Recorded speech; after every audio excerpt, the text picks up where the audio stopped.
कधी कधी काही जण असं बातम्या सोडतात की अजित पवार पैसे सोडत नाही. अरे पैसे सोडत नाही काय, माझ्या खिशात पैसे घेऊन बसलोय? महाराष्ट्रात सध्या मुख्यमंत्री माझी लाडकी बहीण योजना आणि निधी वाटपाचा मुद्दा चांगलाच तापलाय. उपमुख्यमंत्री अजित पवार यांनी एका बाजूला ही योजना निवडणूक जिंकण्यासाठी आणली असं खळबळजनक वक्तव्य केलं, तर दुसऱ्या बाजूला मी काय खिशात पैसे घेऊन बसतो का असं म्हणत निधी देत नाही म्हणणाऱ्यांना चांगलं सुनावलं. हा सगळा गोंधळ काय आहे, चला या रंजक आणि खऱ्या बातमीतून जाणून घेऊया आजच्या व्हिडिओमध्ये. नमस्कार, मी नील सोनार, तुम्ही पाहतात बोल एमएच. महाराष्ट्र सरकारने जून 2024 मध्ये मुख्यमंत्री माझी लाडकी बहीण योजना जाहीर केली.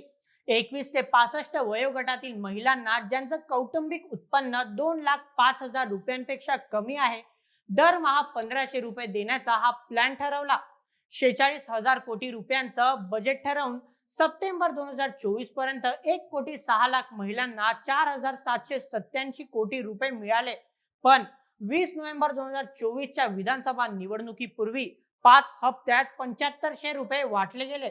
आणि आता 10 जून 2025 रोजी पुण्यात बोलताना उपमुख्यमंत्री अजित पवार यांनी धक्कादायक खुलासा केला. लाडकी बहीण योजना आम्ही विधानसभेला विजय मिळवण्यासाठी समोर आणली होती. यामुळे राजकीय वादंग सुरू झालाय. मागच्या वेळेस आपला दारुण पराभव लोकसभेला झाला. आता लोकसभेला फटका बसल्यावर शेवटी लोकांची नाडी ओळखता आली पाहिजे. काय केल्यानंतर पुन्हा आपल्या महायुतीला पाठबळ मिळत, काय आपल्या चुकलं, का कुठं आपण कमी पडलो, आणि त्याच्यातून आम्ही सगळ्यांनी चर्चा केली आणि तिथून लाडकी बहीण योजना पुढे आली. विरोधकांनी सरकारवर हल्लाबोल केलाय. काँग्रेसचे नेते गोपाल तिवारी म्हणाले की अजित पवार आणि महायुतीने मतदारांना फसवलं, त्यांनी माफी मागावी. शिवसेना उद्धव बाळासाहेब ठाकरे गटाचे नेते संजय राऊत यांनी थेट अजित पवार यांचा राजीनामा मागितला आहे. सरकारी पैशांचा गैरवापर आहे.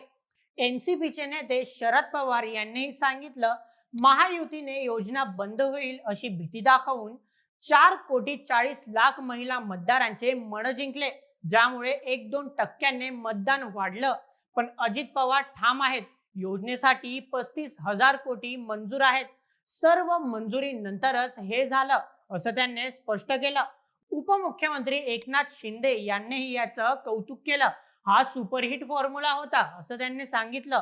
आता रक्कम 2,100 रुपये होणार असं सांगितलंय, पण कधी हे गुलदस्त्यातच आहे. दुसरीकडे पुण्यात निधीच्या मुद्द्यावरूनही अजितदादा टीकेचे धनी झाले. रस्ते, पाणी, मेट्रो सारख्या कामांसाठी निधी मिळत नाही असा आरोप होतो. 10 जून 2025 रोजी पुण्यात त्यांनी संतापून विचारलं, मी काय खिशात पैसे घेऊन बसतो का?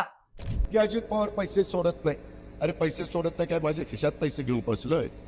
शेवटी राज्य सरकारने अर्थसंकल्प सादर केल्यानंतर पैसे पहिल्या तिमाहीत आम्ही 20% सोडतो, दुसऱ्या तिमाहीत 40% सोडतो, तिसऱ्या तिमाहीत 7% सोडतो, नंतर 80% आणि शेवट महिन्यात 100%. अशा पद्धतीचं ते नियोजन असतं.